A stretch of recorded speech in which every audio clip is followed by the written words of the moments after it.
Am I sharing a stage with this guy in Austin? I'm just trying to figure out how mean I can be. I'll just be blunt and I won't dress it up. Michael Schellenberger's text here, following the number 35, is complete and utterly false. Do you recognize that? He said, in response to Roth, Baker repeatedly insists that the Hunter Biden materials were either faked, hacked, or both, and a violation of Twitter policy. That's not what he said. He said on the bottom when we read it that at this stage, it's reasonable for us to assume that they may have been and that caution is warranted. There are some facts that indicate the materials may have been hacked, while there are others indicating that the computer was either abandoned and or the owner consented to allow the repair shop to access it for at least some purposes. We simply need more information. That's quite a bit different than Schellenberger's summary of what he said. Sure. And actually, there's an inferential leap here that he would have to substantiate that maybe in Austin you should nail him down on. You want me to come back, or? Jesus. No. I want you to stay here forever. Okay. Sounds good. I'll be here forever. Okay. What's up? How you doing, buddy? Pretty good. Pretty good. How are you? Pretty good. Pretty good. All right, cool. Well, then do you mind if I just kind of launch into it and... Oh, you want to do the whole Twitter thing right now? Yeah, that's why I was asking if you want me to come back later. Let me think. Hold on. Let me exit. Let me get my brain. My brain is frazzled right now. Perfect. Perfect time to strike. Which one, what do you want to go over? Well, so I think the impression from the first conversation was just for the deep lore, people who might not be aware of the deep lore. We had a first conversation where you took issue with some of my tweets. We talked about it for about an hour. You were asking me for something new and historic. I didn't have anything in hand. So that was like episode number 1, and I think it just kind of ended with, not anything concrete occurring. In the second one, I came back, again, not with anything concrete in hand as far as Twitter files go, but we talked about Hunter Biden and whether or not there was any kind of collusion between the FBI and Twitter itself, and whether or not there was any kind of cover-up or anything like that. And at the time, the Schellenberger Twitter files weren't out, but I was saying that I believed that there was like aligned interest and all the reason in the world to cover up the Hunter Biden story. And I basically got called a conspiracy theorist and dogpiled by Supreme and Sherry and a little bit of Mind Waves and Straighter Aid. So that was the second meme conversation. And then since then, the Schellenberger Twitter files have come out, and I felt like it substantiated a good chunk of at least of what I was poking at. So I was kind of wondering how you felt about your original claims of the Twitter files being a nothing burger, how you feel about them now, whether or not you think there's anything substantive, and kind of take it from there. Gotcha. Okay. I feel vindicated. I think I'm right about everything, okay? Here's Okay. I feel the same way, so good. I'm ready. Okay. Can we do this, okay? My gym closes tonight at 8, so I'm gonna go grab some food, go to the gym, and I wanna come back. And can we hammer it out then? Is that okay? 8 p.m.? Probably like 8:15, yeah. Okay. I have a conflicting thing, but honestly, I was thinking about it was going to be rough anyways. Conflicting I'm when? tired, but like the thing starts at 8, but honestly, like What is it? I was thinking about not. It's just Crucible. Oh, is that the thing? Who hosts that one? So it's Arena. So I think it's going to be a collaborative thing between Rob Noor and Andrew Wilson. Oh, dude, I've avoided those guys just because I've been busy and shit. Now I'm like taking one of their people away. I feel bad. I don't care. We were just on a show together last night, and I'll DM him and just say, "Hey, I got a conflicting thing," and just so this is going to get played back for fucking drama or whatever. I love BPF. I love Rob Noor. I love debating with them and all that kind of shit. But I've kind of had my head wrapped around this for the past week. So actually, I've had my head wrapped around this since Factorio. So I was waiting for like 2 weeks for you to finish Factorio to fucking get this shit done. Okay. 8:15. Yeah. Oh no, I think Jimmy Carter is dying tonight. Wait, have you seen this? What? How could you not like Jimmy Carter? Oh my god. I'm mostly memeing. Okay. Jeez. Okay. All right. I'll be back in around like 8:15. Okay. All right. We are here because you want to talk about like XT Twitter files. Yeah. Crafting. Yeah, just wanted to relitigate this based off of the Schellenberger release. I did get about like 20 minutes, 30 minutes in through your journalist grilling, but I feel like the ground's moved a little bit. So I just want to see if during the original conversation I said that we had 75% descriptive overlap, and you kept saying don't say that, we don't. And so now I'm wondering if we do have 75 to 80% descriptive overlap. I don't know. What is your what do you think we're at? Well, I actually I wrote down all the points that I originally summarized from my tweets. So I figured I actually kind of wrote them in a chronological order.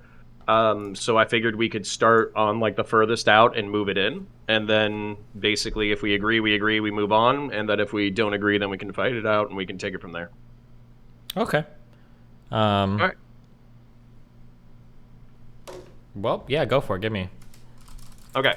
So first one, I would say, I think this is a gimme, but I want to build our way in. Is who controls Twitter and the large social media companies / what they choose to show and how they work with government important to the public? Yeah, of course. Okay. And then, just in case anybody in chat was fucking pissing their pants already, the example I wanted to use was Elon Musk has already been accused of using visible filtering to go after Ukrainian war accounts. And some of those Ukrainian war accounts that were like pro-propaganda and filtering donations to the Ukrainian war effort, some of them have reported like a 30-40% drop in traffic that is not explainable through their behavior. Their behavior set is the same. Elon Musk takes over, and then basically they think that they're getting visibly filtered. Knows. I'm just saying, obviously, that backs up the point that who controls Twitter is important. So I'll delete that one. So, does Twitter and social media in general have a progressive slant?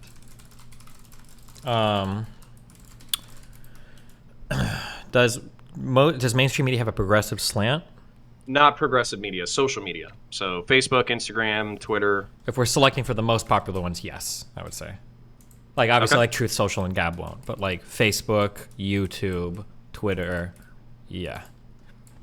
Okay. And then just for the evidence for the people in chat, it was from the Twitter files. 99% or 95% of the political donations from Twitter went to the Democrats.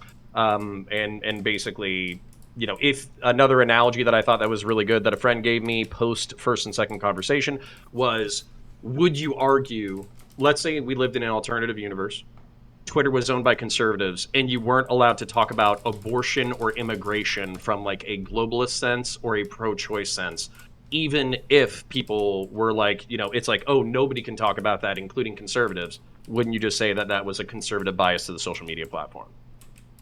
I think in effect, but I don't know if I would say that. Okay. So if you can get 60% of the way there, I don't care. But sure, my thought would be like, example.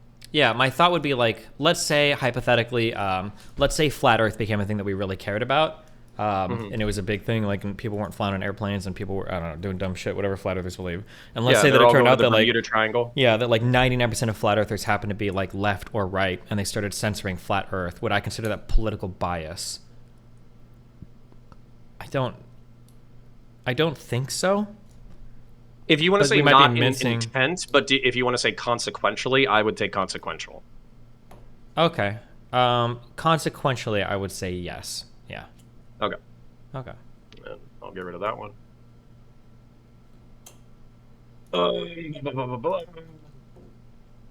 So at this point, are the Twitter files a nothing burger, or are they like a veggie burger, where it's not like the 100% beef that you were promised mixed with all the best condiments in a brioche bun, but it's at least there's something there? I thought the Twitter files were really interesting, but when I say nothing burger, I mean I didn't see any evidence of wrongdoing. I thought that it vindicated a lot of the accusations that were made about bias at Twitter. Okay, so when you say nothing burger, you're not referring to whether or not there's something substantive that's worth talking about. You're just saying that the people are exaggerating the contents of the Twitter file themselves. Yeah, so when conservatives say like this is the smoking gun that proves blah blah blah, I say no, this is a nothing burger. If you're looking for like a smoking gun proving that everything is, yeah. Okay, So, would you say that the like the Snowden NSA leaks or whatever? So for instance, I knew that the NSA was fucking spying on people for the entire thousands and tens because they already fucking told us. We had the Patriot Act. We had like the NSA basically saying, "Oh yeah, we're standing up all these programs." You had the liaisons between all the the DoD and the DHS and all that kind of stuff. All of that stuff gets stood up. For me, it was reasonable to assume at that point that the NSA had like a complex signals intelligence thing that may or may not be violating the due process regulations of American citizens, but at the same time, they were using the justification of terrorism in order to get that far. So a lot of people treated the NSA Snowden leaks like they were the big deal, and to me, I was like, yeah, it's important, but we already knew this shit. So is that how you feel about this? What do you mean? Is that how I feel about this? What are you asking Where it's exactly? like it's an important thing whether or not the FBI and social media have a relationship in what they determine is palatable for general consumption, but we already knew that they were doing this because they told us they were doing this since 2016. When you say doing this, doing what? Doing social media liaisons in reference to disinformation and propaganda. We knew that, yes.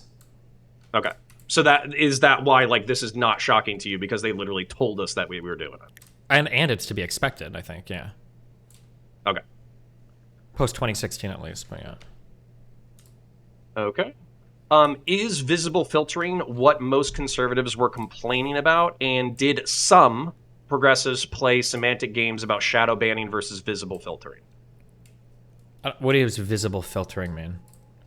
So visible filtering was the things that like Twitter was doing through mod actions where it was like do not amplify or search blacklist or all that kind of shit. These were all like modifications to profiles behind the scenes that basically affected how people were perceived on Twitter, whether or not they were allowed to trend, whether or not they could be monetized, et cetera, et cetera. So when conservatives were complaining, do you think they were complaining like, oh, I tweeted this other thing the other day, I got 80,000 views. I tweeted this shit today, it's the same thing, I got 20,000 views. I think I'm being shadow banned.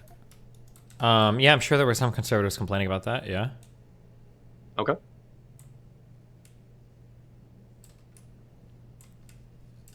All right, then here we can get into the contention. Should the former general counsel of the FBI be directing how Twitter breaks news stories? Absolutely not. Okay. Then, so for people who are wondering what I'm poking at or whatever, Jim Baker is a Twitter executive who was the former general counsel of the FBI, who helped formulate how the Hunter Biden story was released. And when other civilian employees were objecting to how the Hunter Biden story was released, he basically kept pushing for it to be classified as hacked materials and therefore to be labeled with a warning or suppressed or banned or whatever. So that's that question. Can you link me those particular emails and we can read them and go over them and see if we feel like there's an unreasonable thing being said here? Sure. It's all going to be Schellenberger. That's fine. And then I have a dickload of bookmarks since then, but I'll go back.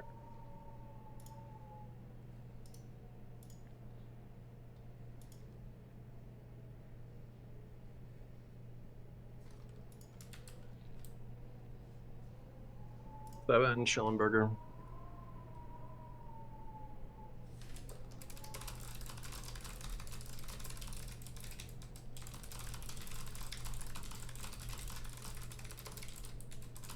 If you want the entire, I'm gonna send you the entire thread.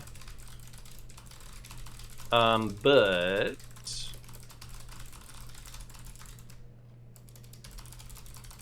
here's the entire thread, and then I'm looking for the specific tweet. Okay.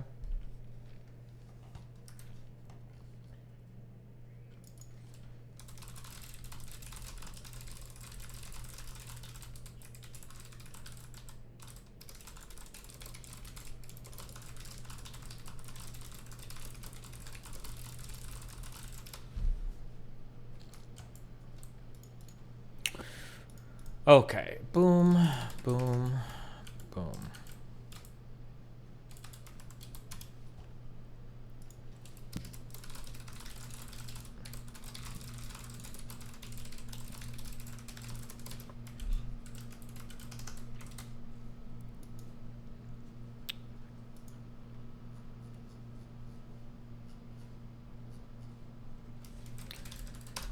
Baker.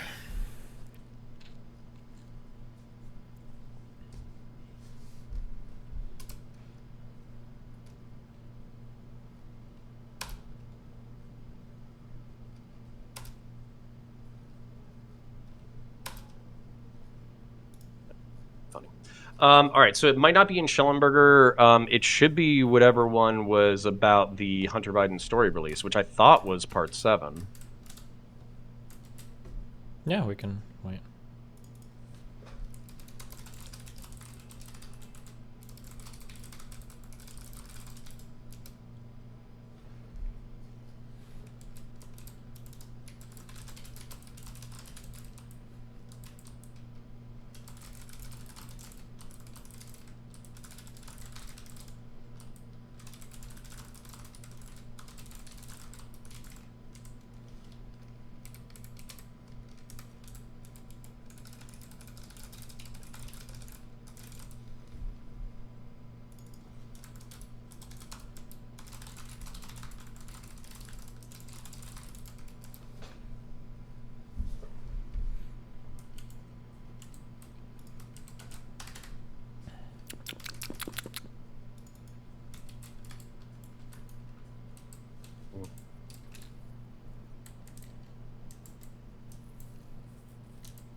Okay, number 34. On October 14th, shortly after New York Post publishes, blah, blah, blah, this feels a lot like a subtle leak operation. This is from Jim Baker to Yoel Roth. Yeah, give me the link. I mean, you should have the thread, and it should be number 34. Let me click on it and then make sure I can go back to... Because I think it's 34 and 35. Okay. 34. Okay, I can look at it, right? 35. Yeah. Oh, what? You want me to, like, screen share or some shit? Or, no, I'm looking at it now. Okay. All right. Do you want to start at 34? Sure. Let me scroll down.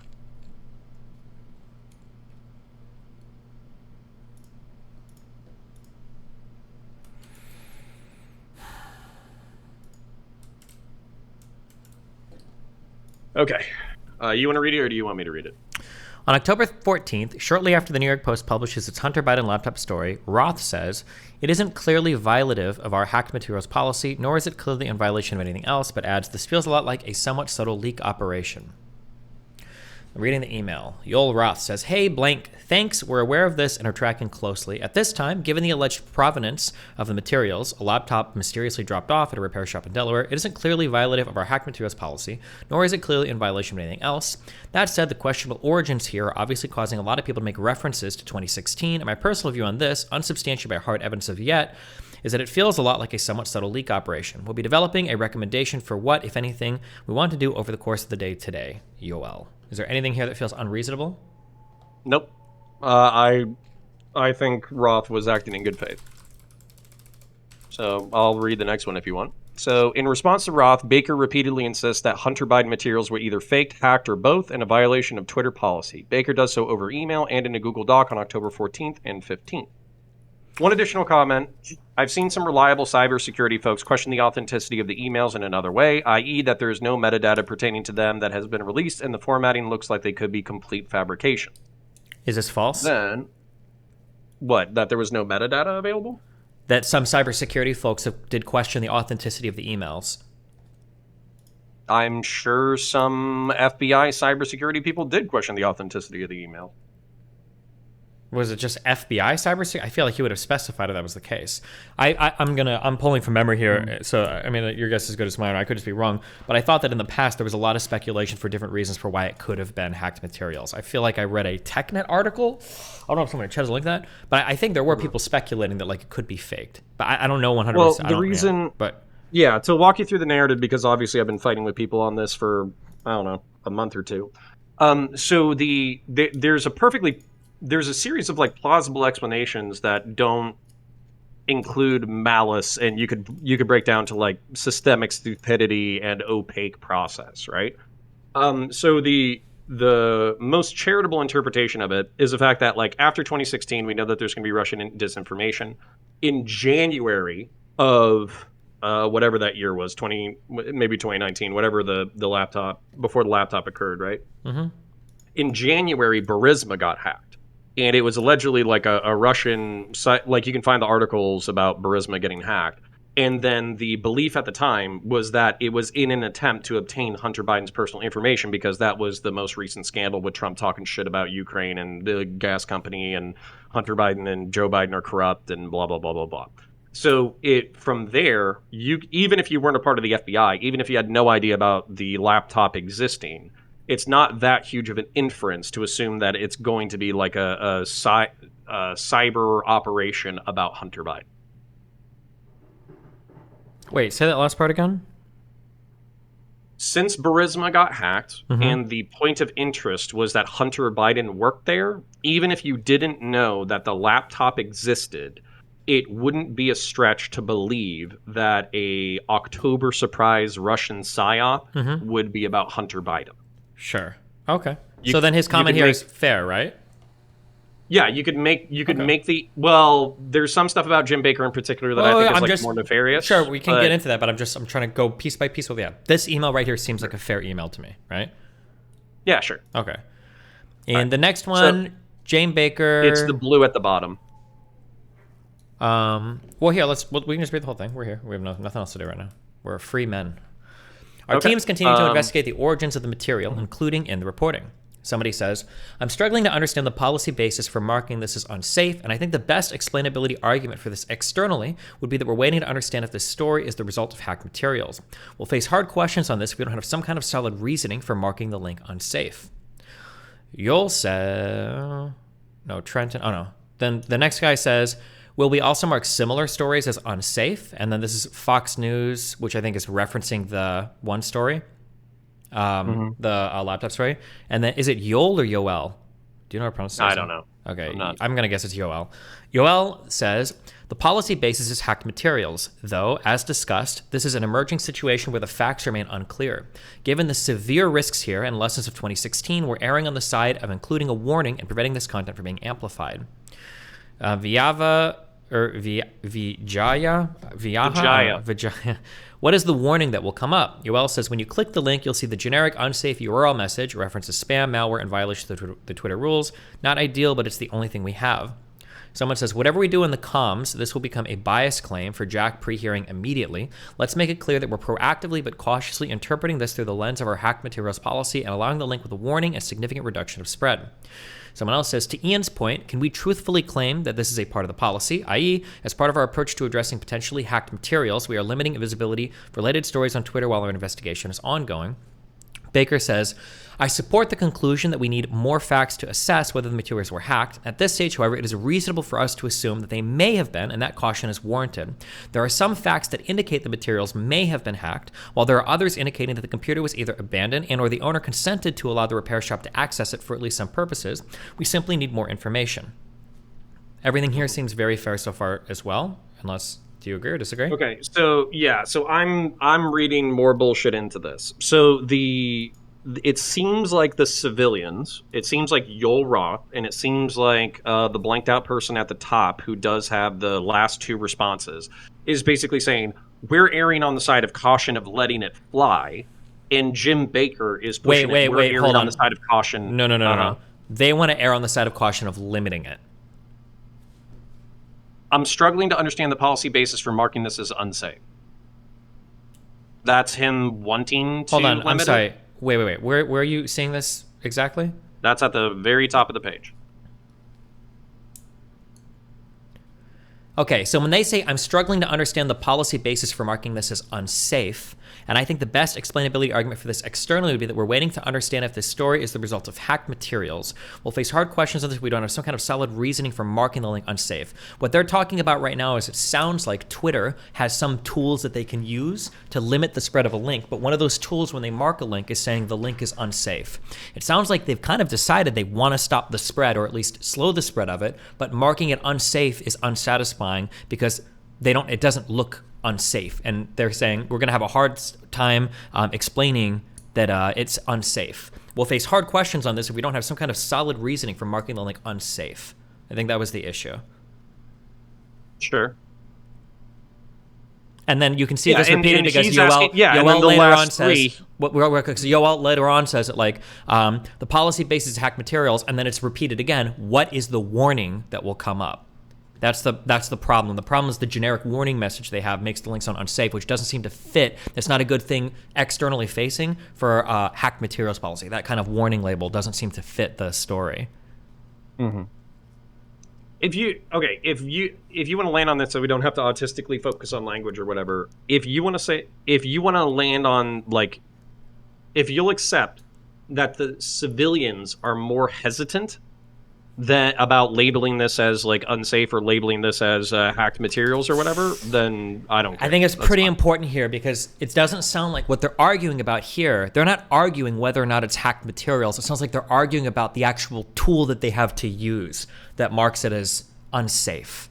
Like, for instance, let's say that there is let's say that I've got a picture of a guy's head getting blown off. And it's on, and it's like in a box of stuff in the house, and Nathan is coming over. Let's say that I want to mark this box as unsafe, but the only stickers I have to mark things as unsafe are pornographic.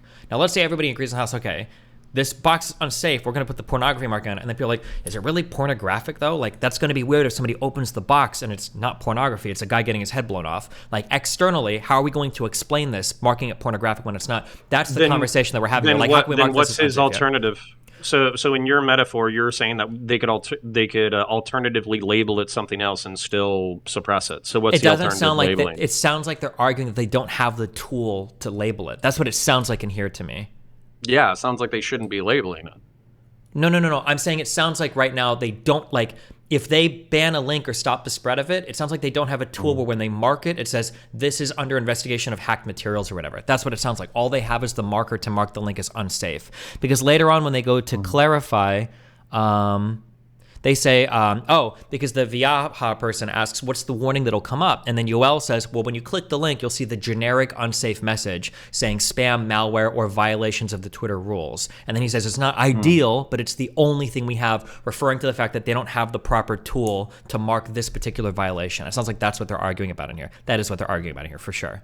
Okay, so I'm unfamiliar at this point. Do they have a hacked materials label? No. That's why they're saying that it's going to... That's what Yoel is arguing for. He's saying when you click the link, you'll see the generic unsafe URL message, which references spam, malware, and violation of the Twitter rules. And then earlier he says the policy basis is hacked materials. But yeah, it's a shitty link. And then that's why they're saying they're going to be facing like external pressure to like say like, well, you need to explain this because it's clearly not an unsafe link. Earlier they say, we'll face hard questions on this if we don't have some kind of solid reasoning for marking the link unsafe. Because it's not really an unsafe link. It's just violating. So if you're charitably summarizing the other gentleman besides Jim Baker and besides Yoel Roth, you're not saying that he's saying that this shouldn't be banned at all. You're saying that he's saying the link, our warning signal sucks. It's not explanatory, and on top of that, if people ask us and we can't prove that it's hacked materials, we just have to say that we're pending an investigation for hacked materials, and you have to communicate that. Is that how you're interpreting what he's saying? Yeah, exactly. Okay, then I'm fine with that interpretation. Okay. Okay. All right. Do you want to go to the... Okay. So, and then I feel like Jim Baker, if you want to skip past all that other autistic stuff earlier, then Jim Baker's response down here feels pretty reasonable. You can tell me if you think some part of his response here is not reasonable. It's not okay. It's not unreasonable, and I don't see. Here's the thing: it's like we're skating by pretty good. I feel like we're on a good chunk of consensus so far. But I don't want to like spurg off into different territory when we might have more consensus to build. Okay. And my thing is, I think that Jim Baker is not. He's not what the is that guy's name? He's not Jason Bourne. Okay. But he is an intelligent, well-educated, tactful, politically minded person who worked in counterintelligence and would know how to phrase things in a tactful way where he could still edge things towards the way that he wanted things to be, but not be so incriminating as to incriminate himself. So you don't have to believe that there's malevolence in his emails and he's just like, oh yeah, guys, looks good, but I'm reading more malevolence into it than you are. Okay. I understand you could do that. I think the email looks really reasonable to me. We simply need more information on the final 5 words he says. It feels pretty reasonable, but I understand you're reading that into it, but we can go to the next part of this tweet if you want. Sure. Okay. So, Next part is from Jim Baker. He says, folks, I'm guessing that we're going to restrict access to this article as a violation of our hack materials policy, but after yesterday, I don't want to assume anything. Sure. So that to me is him still gently pushing for the result that he wants. Okay. All right. I would like to point out real quick. Sure.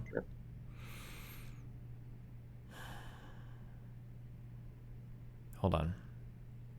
Okay. Am I sharing a stage with this guy in Austin? I'm just trying to figure out how mean I can be. I'll just be blunt and I won't dress it up. Michael Schellenberger's text here, following the number 35, is complete and utterly false. Do you recognize that? He said, in response to Roth, Baker repeatedly insists that the Hunter Biden materials were either faked, hacked, or both, and a violation of Twitter policy. That's not what he said.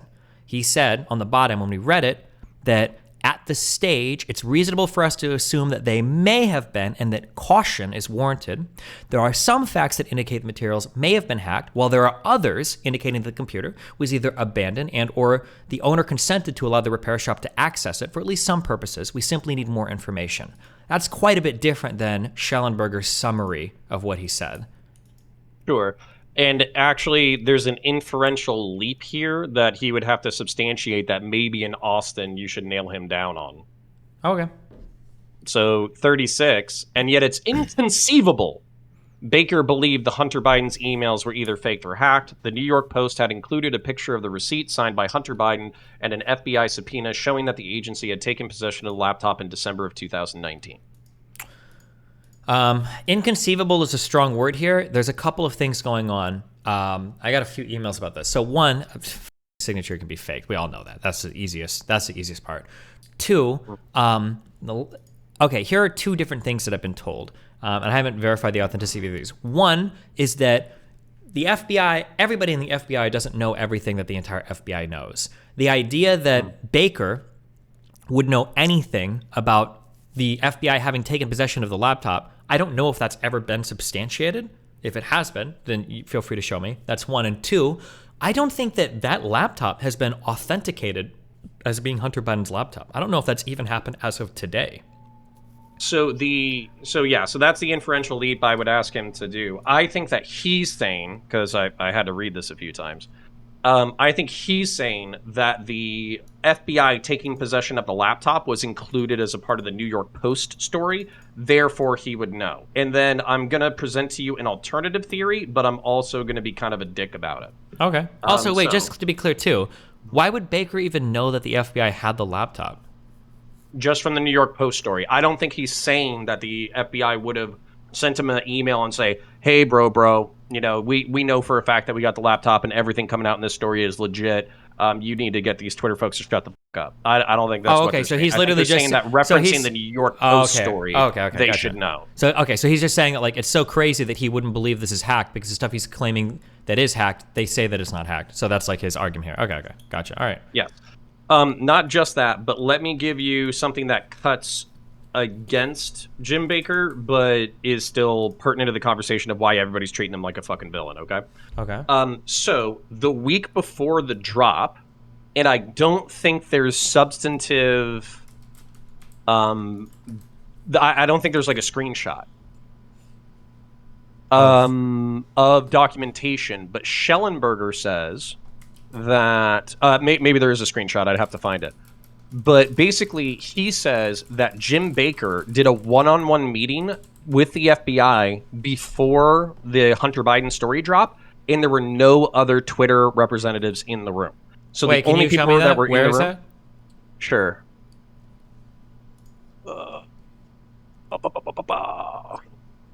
It is in this thread, but I'm scrolling.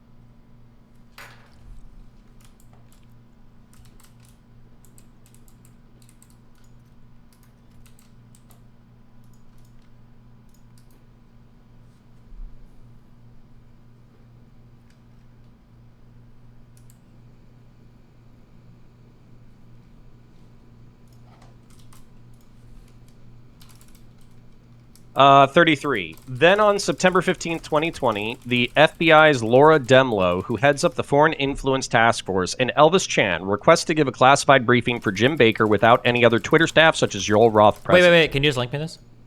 Sure.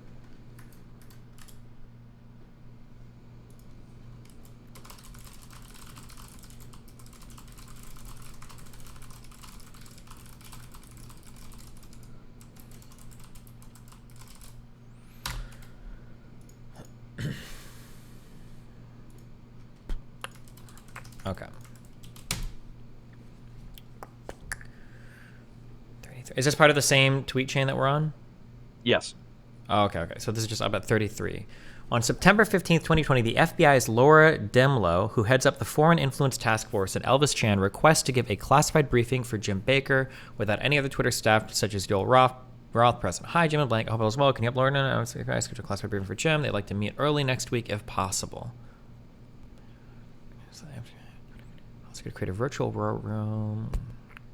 Well, can I ask a dickish question there? Go for it.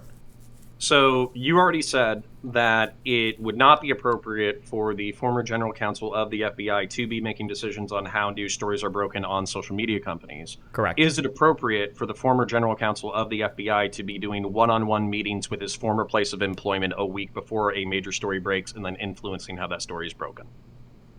It could be. That depends. Could be. Should ideally, I'll be charitable. Ideally, should other employees be present that would be able to like verify the information and make sure that there wasn't any fucking monkey business going on? I don't know if that's possible.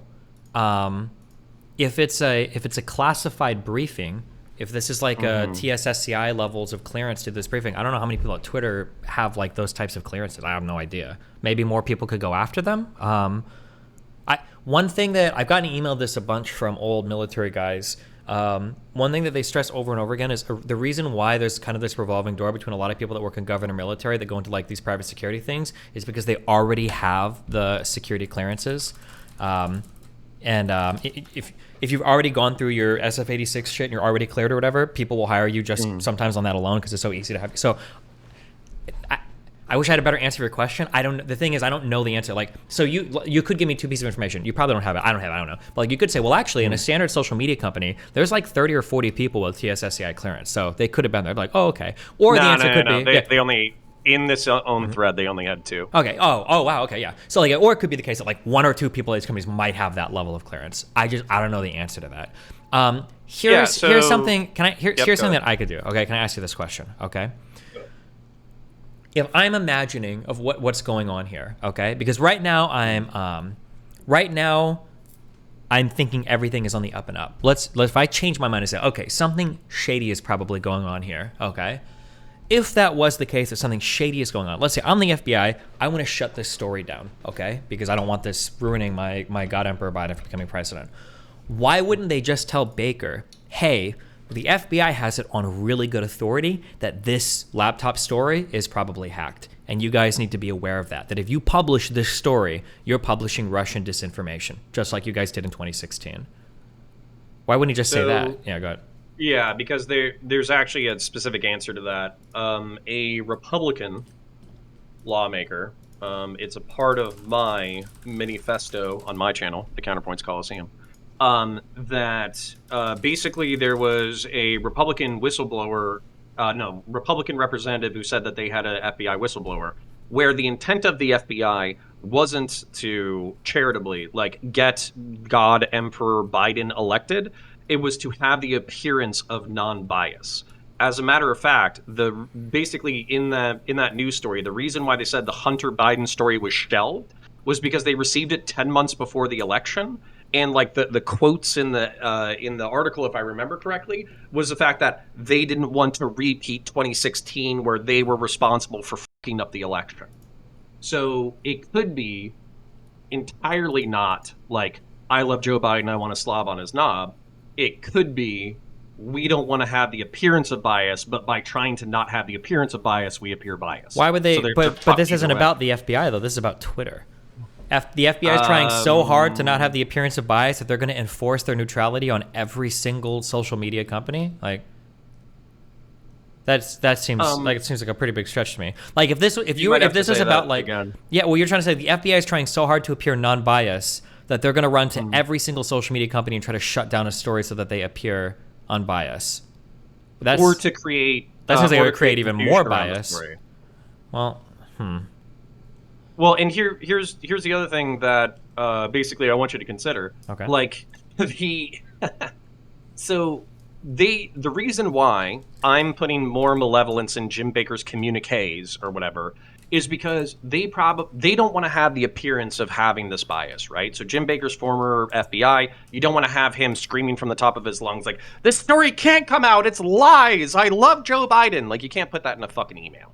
What you just say is, hey, it looks like it could be bullshit. Let's go ahead and throw this under our bullshit category, create a little bit like, and I'm not saying this is what he's saying. Who decided to put it under the bullshit category? I would say they as a collective decided to put it under the bullshit category, but they did so under their communications from Jim Baker and former FBI and people who were in this like revolving door process between social media and government institutes. And by the way, like, so here's the thing. So I could grant you it's justified. But can you grant me that it's a bad system? I don't think so. I don't feel like it's a bad system. I don't know if Baker, if he was the one who was the reason why this was classified as hack materials, right? Like, Baker could have been a guy that wasn't ex-FBI. It could have just been another person. Would that change your feelings on this story at all? If Baker was a civilian, would you feel differently? Oh, fuck yeah. Absolutely. So what if when you add what if Baker was the liaison between the FBI and Twitter and they had a private meeting and chatted? Would you still feel the same, or would you feel differently still? Sorry. If who did? Let's say that there was a guy named Jim Johnson, and he was a civilian, and then he had a private meeting with the FBI, and then he came back and was like, and he's like, he's saying the same shit Jim Baker said. As long as he's a civilian, would you feel differently about it? No, I descriptively, this is where I would say it's a bad system. So you just don't like that Baker is ex-FBI. Well, I don't like that Baker is ex-FBI, and he's the one that's like pushing for the hacked materials more than everybody else. What I would also say, though, is if it was a civilian one-on-one, then I would want that conversation to be like subpoena-able. And I think that, like, you know, like I said, I did law enforcement. You know, I've been in the corporate world for a while. Basically, if there's any issue of contention, then you always have a second person in the room as a witness for whatever the issue of contention is. So I think having that high level of a sensitive conversation where you're basically talking about, like, you know, hacked materials and Russian disinformation and, you know, whether or not the Hunter Biden story is true or not, or whether, like, all that kind of shit, I think that has to be a documentable conversation. Okay. So I would agree with you here if we were talking about a different reality. So if it was the case that everybody on Twitter is kind of like, and then all of a sudden, an ex-FBI Baker comes waltzing in and he's like, listen up, guys. We need to reconsider, okay? I think this story stinks. This is some shit, guys. I just got back from a one-on-one meeting in the FBI. We're going to shut this shit down. Something like that, I would look at that and be like, I don't know about this. I would start to see your point of view pretty hardcore. But right now, I don't even know if there's any evidence that Baker is the person that's pushing for this to fall under the hack materials policy. I don't know if that's even been demonstrated. It seems like he's talking about it in that one email chain, but like, is there any evidence that he's the one that's even pushing for this? Yeah, so this is the like where they, you know, I got called a flat earther over this conversation. The Jim Baker, of course this isn't direct evidence, this is all circumstantial. Jim Baker, after Elon Musk takes over, appoints himself without direction to be in charge of the information that's going out to the reporters, and then sanitizes the emails that he fucking sends out. And then Musk finds out about it and cans his ass. So, like, wait a second. Can you link me that story? I want to see all of this, just so, because there's like so much like connotation to all of this. I want to see all of this. Sure. I know how you appoint yourself in a company. I don't know what that means. So basically, you said, "Oh, all the stuff that's going out to reporters for the Twitter files, I need to see what's going out." Jim Baker fired over Twitter files intervention.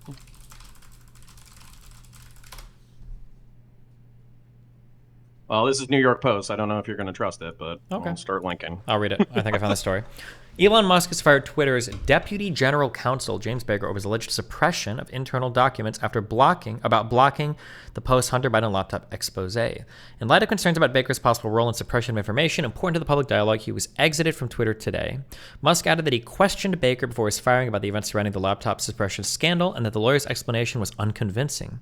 Baker, a former top FBI lawyer, was discovered to be secretly vetting the internal Twitter documents before they could be reviewed by journalists, leading to a delay in the release of more material related to the company's censorship scandal. On Friday, the first installment of the Twitter files was published here. We expected to publish more over the weekend. Many wondered why there was a delay. Independent journalist Matt Taibbi tweeted on Tuesday. We can now tell you part of the reason why. On Tuesday, Twitter Deputy General Counsel and former FBI General Counsel Jim Baker was fired. Among the reasons, vetting the first batch of Twitter files without knowledge of new management, Taibbi added. Taibbi further revealed that former Wall Street Journal and New York Times writer Barry Weiss, I think, right? Sorry. Weiss. Sorry. Also involved in reviewing the social media giant's internal documents related to the post-Hunter Biden story, and that it was she who discovered Baker's involvement, which Musk was unaware of, according to Taibbi. The process for conducting the Twitter files involved delivery to two journalists, Barry Weiss and me, via a lawyer close to new management. However, after the initial batch, things became complicated. He added that Weiss discovered that the person in charge of releasing the files was someone named Jim. When she called to ask Jim's last name, the answer came back Jim Baker. Taibbi added in a tweet, "My jaw hit the floor." He said the first batch of files both reporters received were marked Spectra Baker emails. Baker is a controversial figure. He's been something of a zealot of FBI controversies dating back to 2016, from the Steele dossier to Alpha. That's not relevant. The news that Baker was reviewing the Twitter files surprised everyone involved, to say the least. Twitter chief Elon Musk acted quickly to exit Baker Tuesday. Baker was previously general counsel for the FBI under former director James Comey and a key figure. FBI Baker worked with fiercely after leaving the bureau in 2018. Baker put himself on the criminal allegedly. It's kind of the FBI in regard to the Russia probe. What was his job before he got fired? I thought he was like deputy general counsel for Twitter. Would it be that out of pocket? He was their lawyer. Yeah, would it be that out of pocket that he was reviewing these emails that were being sent out? Also, it sounds like he didn't actually stop anything from going out. It sounds like he was reviewing them. If he's like general legal counsel, wouldn't it make sense that he's looking to make sure that like nothing that's going to get the company in legal trouble is being like shipped out to an employee? Or I'm sorry, shipped out to a journalist? But he's the person who's like, he's the person implicated in the entire fucking story. So you're like, should the person who's implicated in the story be the person to vet the story to make sure that it doesn't fuck his company over / him over? And the question is whether or not there's malfeasance. If you believe there's malfeasance, then yeah. But at the same time, he's vetting the thing that people are talking about that is of public interest. I understand that. That could definitely be iffy, especially if there's something like highly incriminating of him in there. But I will say it doesn't sound like anything was censored. It doesn't sound like he vetted anything and like hid anything. Sure. I think you're being very charitable to these people, and I'm not being as charitable. Wait, hold on. Well, to be clear, I'm just stating facts, right? It sounds like they're upset that he was vetting the files because there could be the perception there of unfairness, which is fair. That's actually totally fair. I give you that. But it doesn't sound like anything was like hidden. Well, we both know that because if he did vet something, if he like cut something out, that would be like the headline story, right? Right. Mm-hmm. But then, you know, I'm not going to speculate about evidence that doesn't exist. So. Well. Okay. Well, then technically if nothing. It comes then out technically, that there's a bunch of like hashed and deleted files, and they're like, we don't even know what Jim Baker had because there's all these, you know, We did a bunch of digital forensics, and we see that a bunch of files were deleted. I can't. You know, sure. I'm not. Okay, but so then, just to be clear, then through all of this, Baker's done nothing wrong. It doesn't seem like it. You know, I'm not like a super big fan of one-on-one meetings between the general counsel of the FBI and the FBI before a major story breaks. And on top of that, the former deputy general counsel of the FBI being the one who's kind of pushing people in order to suppress the story. I'm not a big fan of that dynamic. Sure, maybe the dynamic might be questionable. Yeah, the dynamic might be questionable, which I can kind of agree with. But so far, we don't have any evidence of any wrongdoing whatsoever, right? If you want to talk about legal, No, just no. anything at all. If Like you it, want to talk it about like like a spiritual violative process of the First Amendment, I think you have like a spiritual violation of the First Amendment if you don't have an actual violation of the First Amendment. well, so for things I'd be looking at then, like, is Baker the one pushing for the New York Post story to be censored? I don't see that anywhere. And then on the second thing, when he was vetting those files that were being sent to journalists, did he censor or delete anything going to the journalists? I don't see that either. So it doesn't seems like there are concerns that either those two things might have happened, but it doesn't seem like they did, or I don't see any evidence of those things happening. This is kind of one of the things I took issue with in the first 20 minutes of that conversation. So I'm not trying to change the subject. I'm trying to use this as Sure. a demonstrable thing for the same purposes.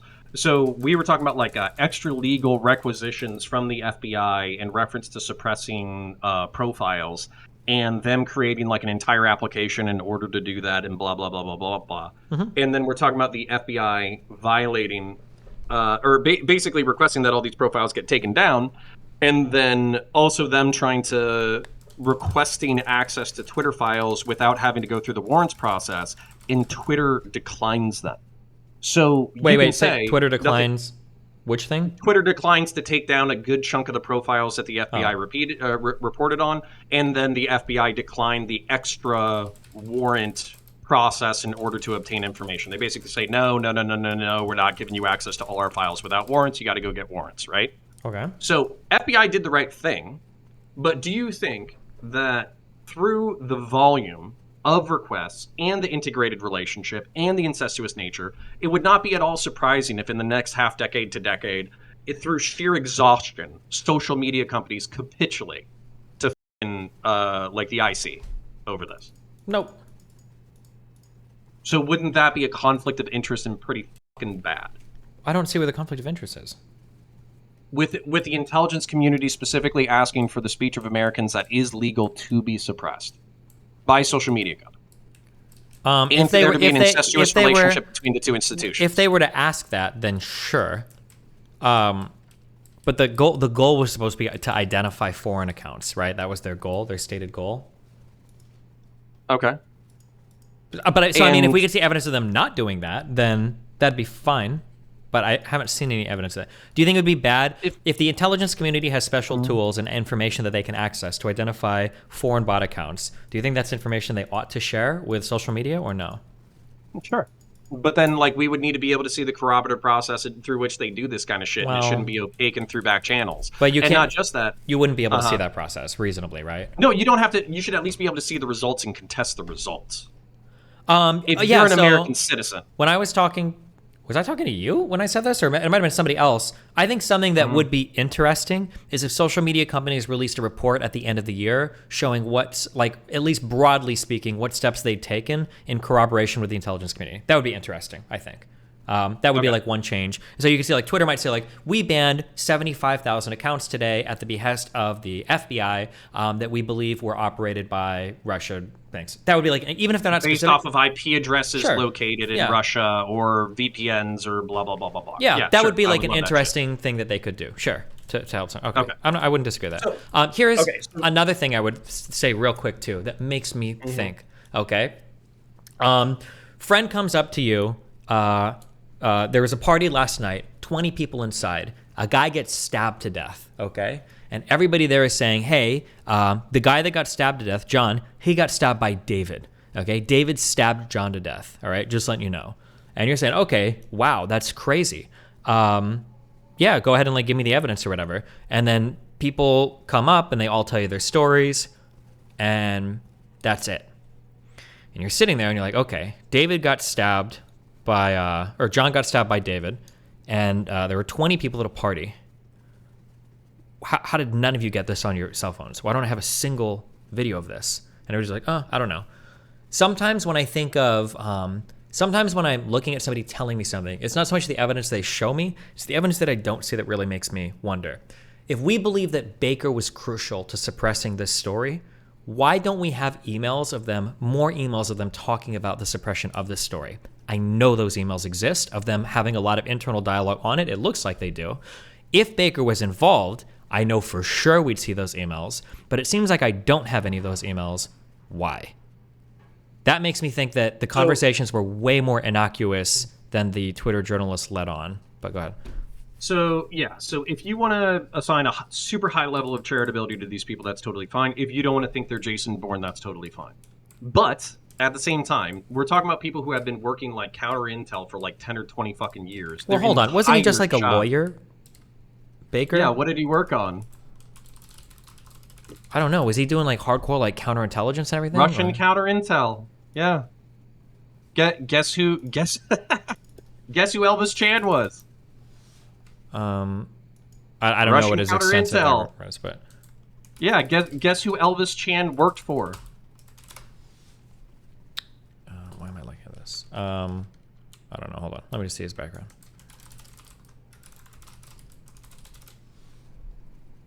I kind of want you to find it, but let me know if you get bored and I'll tell you.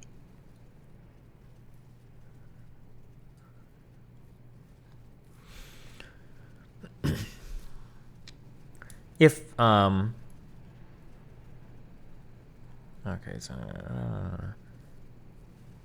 if he was trying to push the censorship going in some direction, why don't we have any other emails showing that? I feel like there would be like a couple of him talking like, "Hey guys, maybe you should check this out." Like, it feels like that would be at least like one other email of that coming up. No. I'm I'm a big fan of the professional credentials of Jim Baker and Elvis Chan.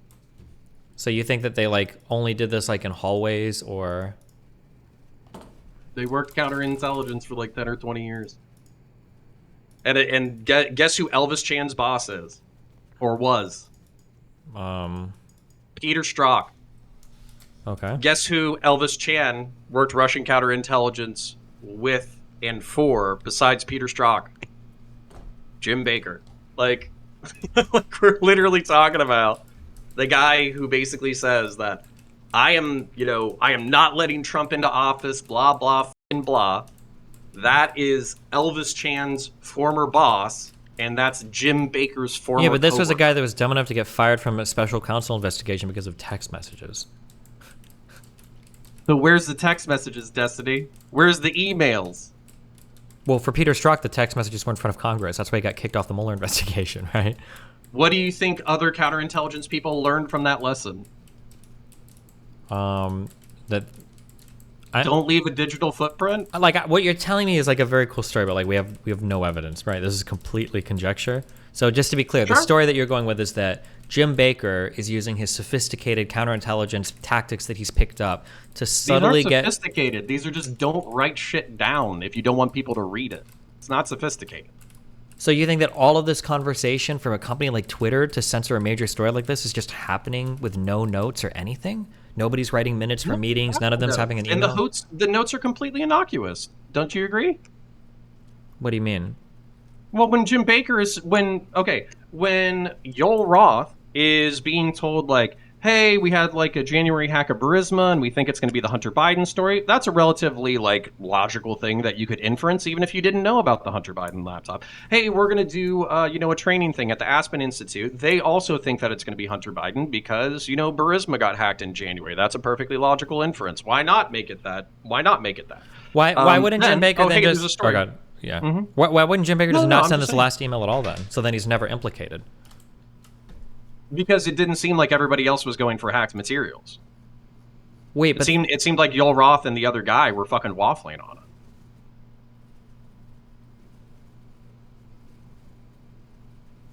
Really?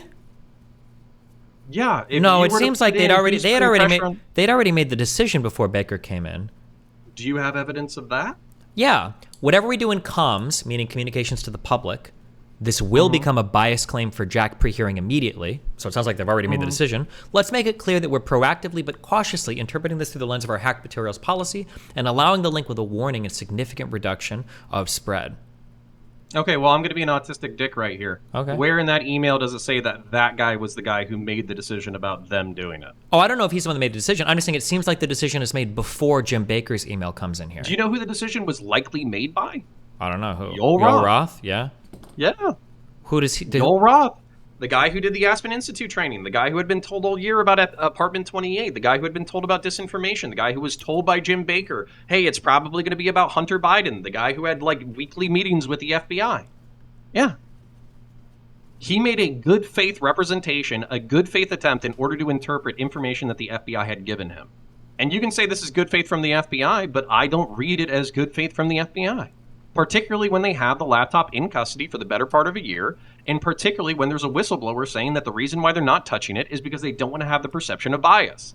So they sat on their dicks on something that was relevant to the political election, the general election of 2020, and they sat on their fucking hands about it because they didn't want to fuck up the election again.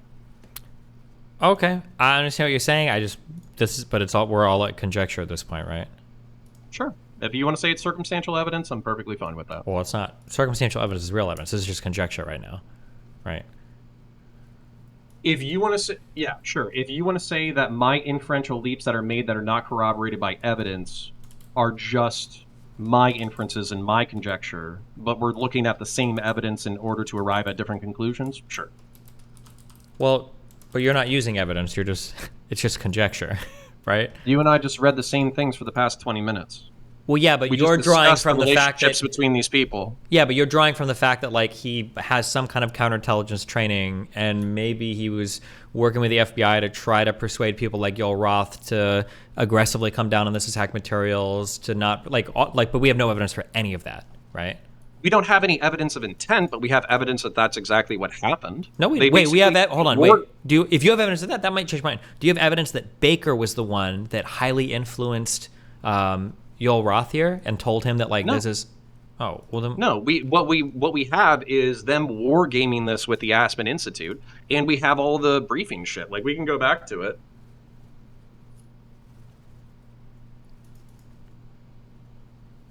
There's one in there where Yoel Roth is talking about how they had basically been talking about it all year. Talking about what all year? The fact that they were doing training and it was probably going to be Hunter. Wait, Yoel Roth has said multiple times that Hunter Biden was never directly mentioned by... Yeah, I think that's in conflict with his deposition. Can you... Well, I'm patient. I'm going to go over Red Bull. Can you find in the definition where he says that Hunter Biden was explicitly brought up? I'm curious, yeah. Yep.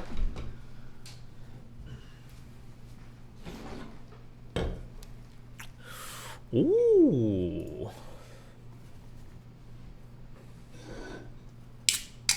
It's number 12. I'll send it to you.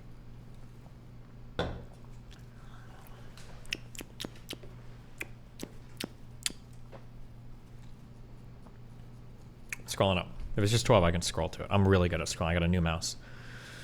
Sexy. And yet, during all of 2020, the FBI and other law enforcement agencies repeatedly primed Yoel Roth to dismiss reports of Hunter Biden's laptop as a Russian hack and leak operation. This is from a sworn declaration by Roth given in December of 2020. Since 2018, I've had regular meetings with the Office of the Director of National Intelligence, the Department of Homeland Security, the FBI, and industry peers regarding election security. During these weekly meetings, the federal law enforcement agencies communicated that they expected hack and leak operations by state actors might occur in the period shortly before the 2020 presidential election, likely in October. I was told in these meetings that the intelligence community expected that individuals associated with political campaigns would be subject to hacking attacks, and that material obtained through those hacking attacks would likely be disseminated over social media platforms, including Twitter. These expectations of hack and leak operations were discussed through 2020. I also learned in these meetings that there were rumors that a hack and leak operation would involve Hunter Biden. All right, let me find his speech in front of Congress. 1 second.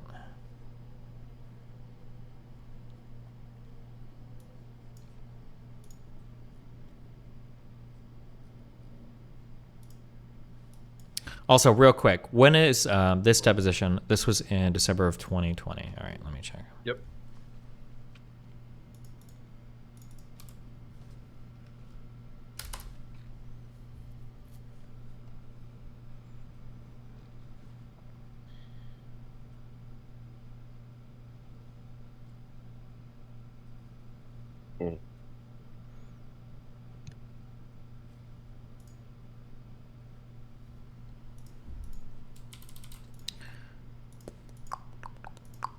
Okay. 1 second. Rumors that a hack and leak operation would involve Hunter Biden, close quote. Is that your recollection today? It is, but I want to clarify that sentence slightly. I think it Sure. actually should have been two separate sentences. It is true that in meetings between industry and law enforcement discussed the possibility of a hack and leak campaign in the lead up to the election. And in one of those meetings, it was discussed, I believe by another company, that there was a possibility that that hack and leak could relate to Hunter Biden and Burisma. I don't believe that perspective was shared by law enforcement. They didn't endorse it. They didn't provide that information in that meeting. Okay. Here is one, I guess, but you're probably going to say I imagine you're going to say he's lying here. But so here's one statement on that. You can listen to that. I'm listening to two others. Hold on 1 second. To fast forward here, and in fact, in March 2021, 4 months after the election, the U.S. intelligence community assessed that Russian President Putin authorized a range of government organizations conducted influence operations aimed at denigrating President Biden's candidacy and the Democratic Party, supporting former President Trump, and undermining public confidence in the electoral process, and exacerbating socio-political divisions in the U.S. that obviously reared their head on January 6th. Mr. Chairman, my time has expired, and I yield back. Gentleman yields back. Chair recognizes Mr. Jordan for 5 minutes. Thank you, Mr. Chairman. Mr. Roth, did the government tell... Okay. Thank the gentleman. Mr. Roth, I want to go back to your statement in your declaration to the FEC. I learned that a hack and leak operation would involve Hunter Biden. Who did you learn that from? My recollection is it was mentioned by another technology company in one of our joint meetings, but I don't recall specifically whom. You don't know the person's name? I don't even recall what company they worked at. No, this was a long time ago. And you're confident that it was from a tech company, not from someone from the government? To the best of my recollection, yes. Did anyone from the government in these periodic meetings you have, did they ever tell you that a hack and leak operation involving Hunter Biden was coming? No, Did Hunter Biden's name come up at all in these meetings? Yes, his name was raised in those meetings, but not by the government, to the best of my recollection. Okay. Mr. Baker, I'm going to go back to the question we had a few hours ago. I sent you a second thing, and then hold on. I'm watching it. Okay. Check out this third thing. And then you did this table talk exercise about Hunter Biden and about a leak about Hunter Biden that would come out right before the election, essentially 10 days, and that happened in September, right before the election. And you participated in that, right? Yes, I did. Who facilitated that exercise? I know the Aspen Institute, but who facilitated the exercise proper? Was anybody from a government agency facilitating any part of that? Were they involved in the discussions during the exercise? No, I don't believe so, no. So they were just spectators? I wasn't aware that they were spectators either, but I don't recall exactly who was there. I know you don't recall who was there. Then who facilitated? Do you recall that? My recollection is that the event was facilitated by Garrett Graff, who was a member of the Aspen Institute and Aspen Digital. All right. Do you find it odd now, after the fact, and I know you've already testified here, that you don't see, to Mr. Sessions, that you didn't see that you were misled or potentially duped? It sure seems highly coincidental. Would you agree? It at least seems highly coincidental. Knowing that the FBI had the laptop, that the FBI set up the war room and the channel and told you, per your statement, that this was going to happen, do you find it highly coincidental that it actually happened and it was Hunter Biden at all? I want to be clear that my statement to the FEC does not suggest that the FBI told me it would involve Hunter Biden. That's a popular reading of that declaration, but it was not my intent. I think there is a coincidence there, and I really can't. I just watched Jim Baker a little bit extra after Yoel Roth. Sure, I linked you a third one too. You can go for I think like half a minute, and then he clarifies again on that statement. But really coincidental. One last question: did the CIA or the other governmental agency ever ask Twitter to look at something that violated Twitter's policy? I don't recall specific outreach by the CIA specifically. Other government agency is what it was called in the Twitter files. Yes, Twitter regularly received reports from government requesting review under our So rules. the other government agency, that one, did they ever request information regarding violations of Twitter's policies? The CIA. Gentleman, time's expired, but please answer the question. Thank you, Chair. Again, I don't recall specific contact from the CIA, no. Chair recognizes Mr. Burke. okay, let me know when you listen to all three of those to your satisfaction. Yeah, I've listened to all three of those. Okay. So I mean, I guess my guess here is you're going to say he's probably lying at this point, to save face. No. I think Yoel Roth is the one person who's probably been acting in good faith like a healthy chunk of the time. My contention would be that the revolving door between the FBI and private industry would make these relationships basically so fucking blurry that it wouldn't, like, if you go to the Aspen Institute, and I'm sure if you look up the people who like facilitated the exercise or whatever, I'm sure you're gonna find a bunch of fucking like ex-government employees and blah blah blah blah blah. Probably, like, yeah. people who work 10-20 years like in the industry, work security, work this, work that, like almost guaranteed. So part of the problem is the alleged conflict of interest. That's part of the problem. Okay, gotcha. I guess I'm just curious here then. So like, Was the FBI literally saying the Hunter Biden story is coming? You need to suppress it. That's kind of what I'm looking for, or I would be worried if that was like an explicit. Sure, statement. and what I'm saying is the people who you're looking to say that are smart enough not to say that. Okay. I mean, you don't have to believe me. You can just think they're all fucking Costco employees, but I don't think so. Gotcha. Okay, what part do you want to move on to next, or what's like the next thing you want to? So, I appreciate you following me down that autistic rabbit hole. Should the FBI be exhausting social media companies with extra legal requests? As long as they're compensating for it, yeah, sure. Okay, so you have no problems over the next like decade or two if the FBI, the CIA, whatever, they just say, hey, they just submit like a weekly email saying, hey FBI, hey Twitter, hey whatever. I know that you don't want to give us this information, but can you give us this information without a warrant? You got no problem with them sending that weekly email? Yeah, you did it as a cop all the time, right? Walk up to a guy on the street, hey, what are you doing, man? What's your name or whatever? You can always ask, right? And then they can say, fuck you, I don't want to say shit, but you can ask, right? Well, okay, so that was actually going to be one of my examples is if you're a cop and you walk up to somebody and you say, hey, wouldn't it be great if you let me search your pockets? Because, I mean, if I find anything and, it's not supposed to be there, then, it's going to be worse off than if you tell me that you have something. Which, by the way, like, that potentially, depending on how you phrase it, that could be legal. But isn't that fucked up? Like, isn't that a fucked up way to conduct yourself? I'm gonna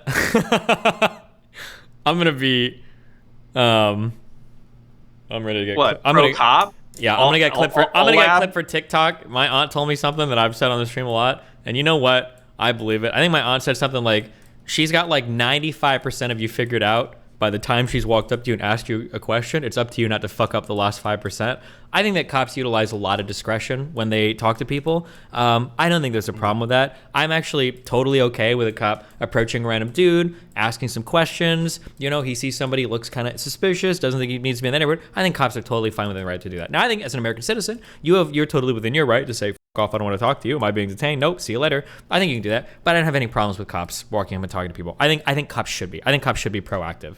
There's my horrible anti-BLM whatever fucking take. Yeah. So in the social media analogy, you are fine with FBI, DHS, CIA going, hey, buddy, hey, social media company, can I search your pockets like every week? Yeah, so FBI emails Twitter and they say, I think that Destiny dude, he might be a terrorist. Can I go ahead and like take a peek at his DMs?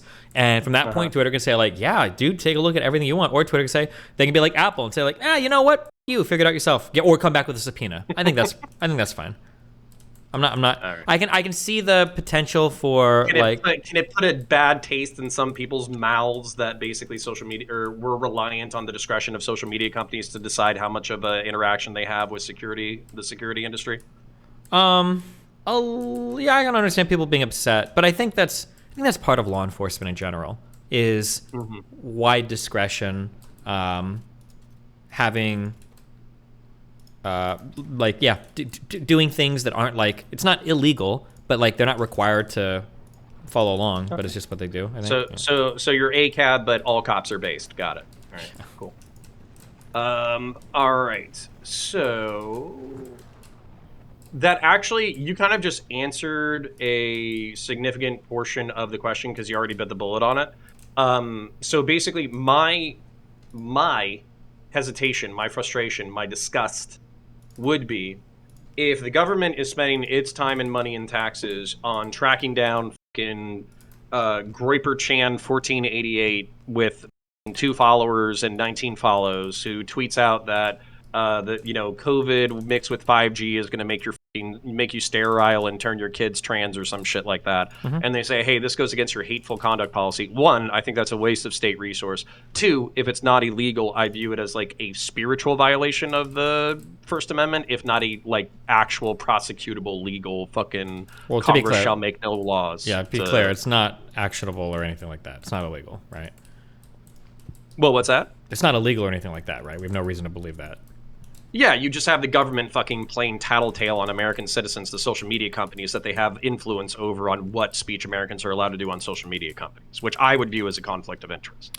Sure, and I think if there was ever any evidence that like they're starting to make weird requests, like, hey, like Rush Limbaugh, like I said, like, hey, like Tucker Carlson's speech here about immigration is like a threat to national security. Can you please like take that down? I think that'd be a really interesting conversation that would need to be had. Like, is this really like the business of our law enforcement to be making these types of calls? Like you said, like, should they be choosing what gets published or not? That's fine. It would just be interesting to see if there's any evidence of those types of claims being made. So they've crossed my line, but they haven't crossed your line yet.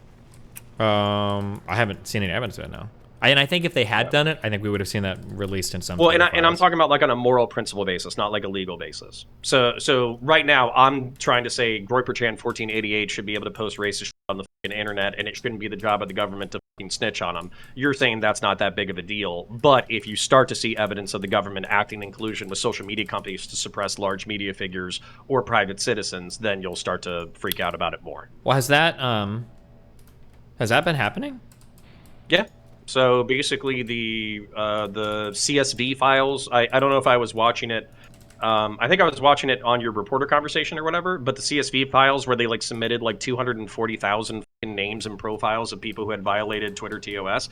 Like one of the comments back from the social media companies was, "This guy has 19. He has 2 followers and 19 tweets. What the fuck?" Wait.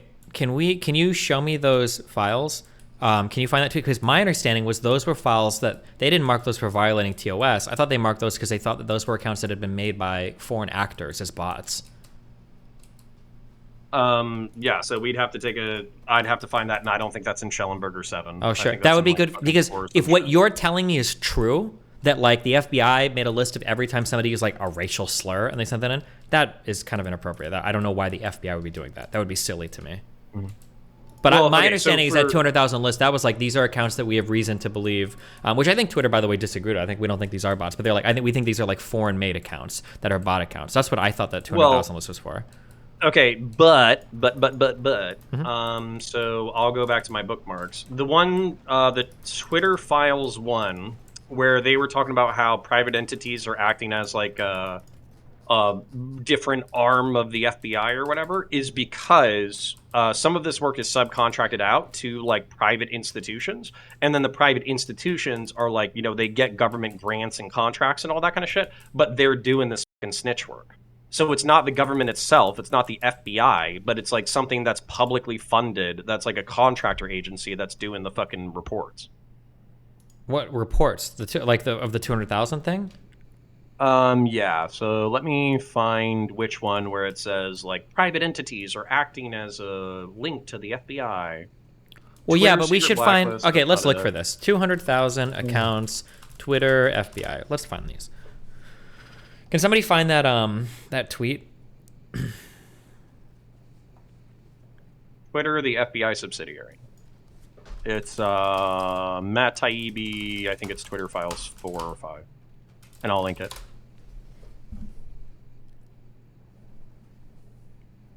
Fuck. If somebody can find that tweet in the Twitter files. I want the one where they talked about the 200,000 or 300. Was it 300,000? Hold on.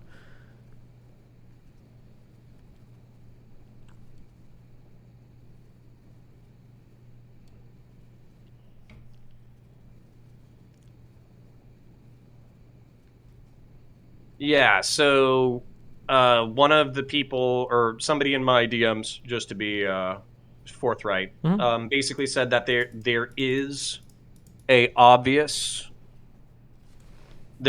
an obvious time where Roth is lying to cover his own ass, and it's basically when they ask him like who he authorized in order to have the fucking top secret briefings, and there's like no reason why that guy wouldn't know who he authorized to have the fucking top secret briefings, because there was only like 2 of them.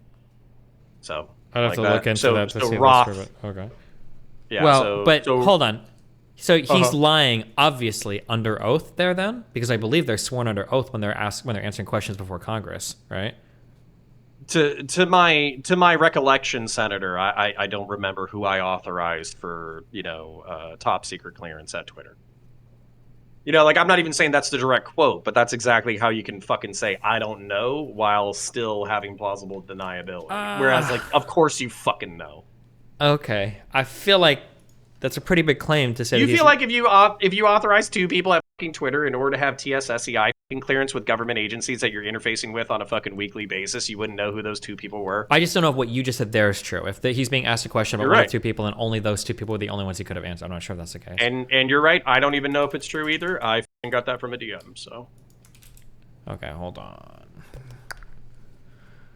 The Twitter Files Part 6.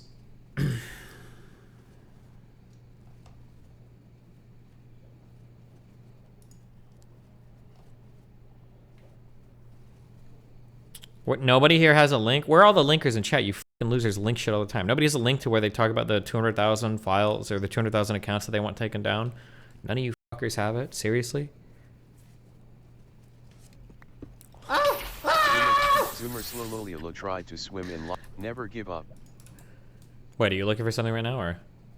Oh yeah, sorry. Okay. I was reading the FBI, a subsidiary, or Twitter, a subsidiary of the FBI thing. Okay. So basically, I'm not finding the public contractors or whatever. They're just saying that they believe that they farm it out to public contractors and all that kind of stuff. And like on top of that, like, do you know for a fact that the FBI is going through the fucking measure in order to look up the IP accounts of these like violative accounts so they know that they're foreign interference? Here you go. Okay.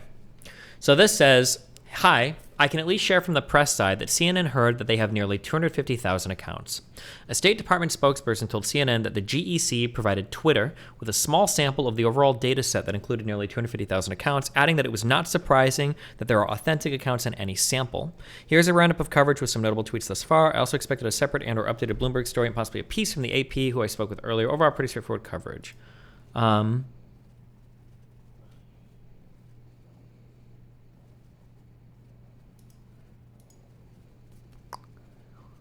So, and then I'm going to the next one, and it says, hi, Nick. This is the transmittal information from State. We are providing these 5,500 accounts that display inorganic behavior and follow 2 or more of the 36 Chinese diplomatic Twitter accounts that we have identified in the report. Due to the fact that these accounts follow 2 or more of these diplomatic accounts, and a good portion of them are newly created, we believe they are suspicious.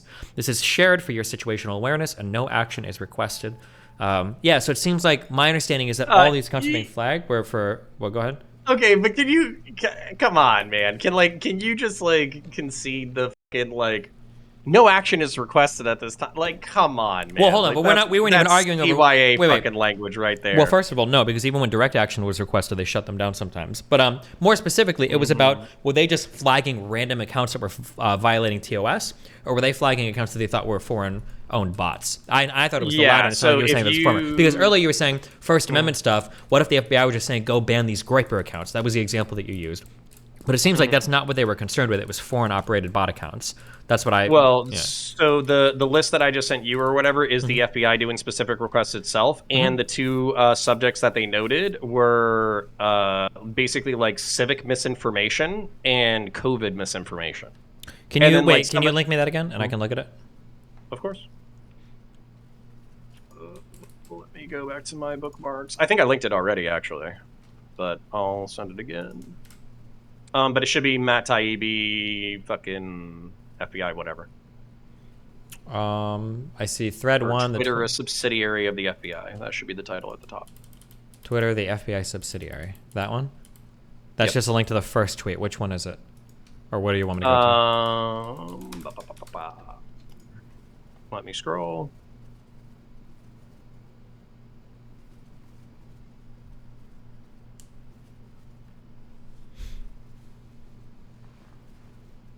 So 16 is where they're actually supporting it. And sure, real quick before we give the evidence, just so I seem unbiased or whatever. So this would be a case where, like, if you can show me like a couple accounts that are pointed out where it's like these guys are just like normal people and the FBI is like targeting them because they're trying to get rid of conservatives or whatever. That would be like really powerful. Like, here's a list of like conservative accounts. Like, oof. That's what I'd be interested in. It's majority fucking that's actually the point from Twitter as a counterpoint on why they're not working on like half of this shit. Is because half of these are fucking shitpost accounts. Okay. So, but at the same time, wait, like, hold on. That job. wasn't Twitter's response. I thought Twitter's response was that these accounts probably aren't bots. So, and also, wait, I'm scrolling down to, you said Twitter tweet 16? Yeah, so 14, 15, 16, they're basically saying that half of them are fucking satire. Twitter personnel in that case wanted to look for reasons to suspend all 4 accounts, including @fromma, whose tweets are almost all jokes. See sample below, including his civic misinformation on November 8th. Okay, let me check. Clowns love to me, jokers to the right.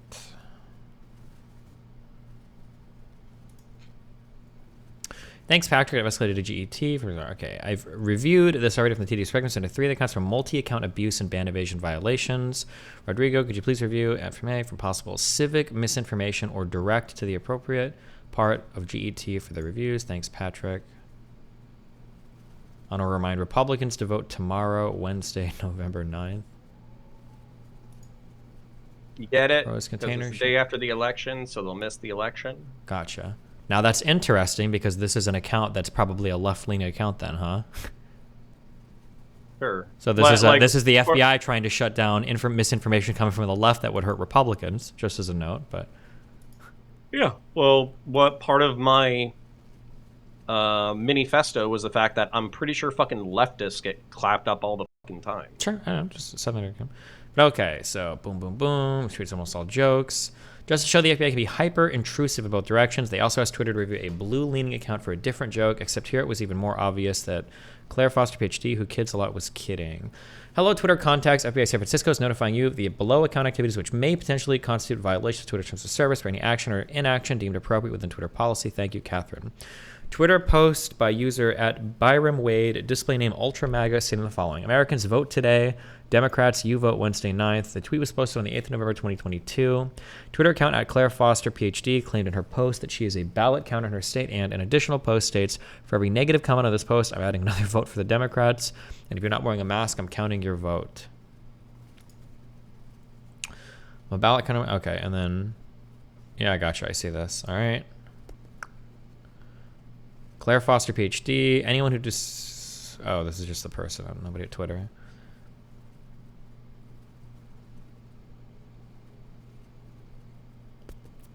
Okay, so this was the FBI. I'm trying to see like what we feel like has like gone wrong here. Well, my perspective on this would be the fact that like they're American citizens. They're making legally protected speech. Yep. They are Well, on social media. Go ahead. I'm pretty sure jokes and shitposts and satire, even if you want to be racist or anti-Semitic, that's all fucking covered by 1A. And then you have the government. I'm not actually sure about election-related stuff. Isn't there like weird rules around polls? I'm just asking generally. No idea. Okay, I think you're probably right, but go ahead. But they're making First Amendment protected speech, not necessarily on Twitter, but go ahead, yeah. Yeah, so through de facto reporting to the to these private institutions that have stronger like TOS violations or whatever, they're terminating the speech of their own citizens that they don't like. Now, you could say this is for good shit because it's for COVID or if it's for elections or whatever the fuck, but that's always how authoritarian shit is justified, is always through the greater good. Sure, but like, it doesn't sound to me, I'm going to be honest, in reading these, it doesn't sound like they're trying to terminate speech they don't like. It sounds like they either have a bad algorithm identifying election misinformation, or it's boomers that don't know humor that are identifying misinformation. It seems like sure, but at the same time, if you have the system in place where people can be reported for COVID misinformation or whatever the fuck, and the government is pressuring social media companies. Ah, shit! Did I knock out my camera? Or you got really good at being a ventriloquist immediately. Yeah. Let me fix that. But anyways, I'll keep talking while we're doing it. So if you have the White House fucking saying, hey, so many people are dying because of COVID misinfo, blah, blah, blah, you need to be breaking down on COVID disinformation. If you have Pfizer DMing the fucking higher-ups at Twitter, and then if you have a no COVID misinfo fucking policy, but then you have legitimate doctors and shit talking about like the impact of, you know, taking your kids out of the school system for 2 years, which was one of the Twitter files examples of like suppression of legitimate information. Or if you have people sharing articles about like, you know, natural immunity compared to fucking vaccine efficacy. And that's like all legitimately verified information and part of the conversation about whether or not to get vaxxed versus like infection rates for COVID versus the vaccine and blah, blah, blah, blah, blah. Then it's still de facto fucking censorship. I mean, It would be de facto censorship if they were actually censoring the accounts, but it sounds like all they do is they make recommendations to Twitter, and then Twitter gets to decide whether or not they want to act on it. Sure. And if you're fine with this level of like interaction and incestuousness, then we just disagree.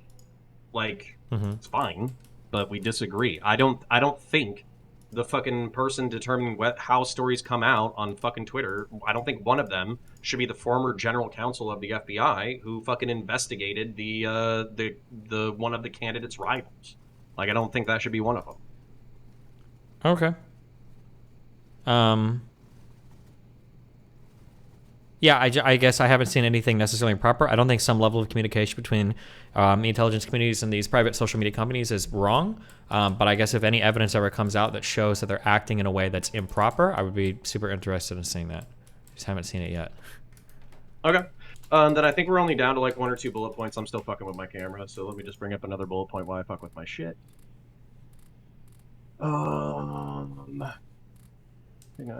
Systems designed to be justified. Are they good? Et cetera, et cetera, et cetera. Okay. So I think that's actually all of my shit. And I kind of want to point this out, or just like summarizing it or whatever. No. I don't think, or I do think that some people were playing fuck games with shadow banning versus like visible filtering. I think that some progressives were playing semantic fucking games with that shit. I think that this still is an issue of public discourse. If you want to say that there's not enough meat on the bone for you personally to be interested in the Twitter files, that's fine. But when I think of the shadow banning thing, like I think, did I ever use a comparison with you between the throttling thing? No, but go ahead. Basically, every cell phone company today, I believe they explicitly say that they don't throttle. That's like a promise that they make to all their customers. But we all know they throttle, but they don't technically throttle. What they do is they deprioritize your bandwidth on busy cell phone towers past a certain data limit, which is throttling. I'm sure that like every social media company, I think every social media company explicitly says they don't shadow ban, but they will like deprioritize your tweets or hide them unless explicitly searched for, or some shit like that. Like they do something like that. Like even Elon Musk has re-implemented shadow banning, right?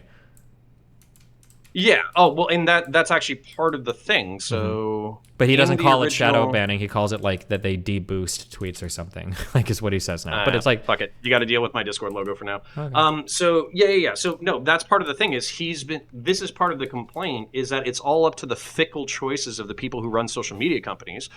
So as a result, one of the things that's been frustrating is him visibly filtering and shadow banning, quote unquote. I have no idea what the fuck you're doing. I'm trying to high-five myself. Like Sorry, go ahead.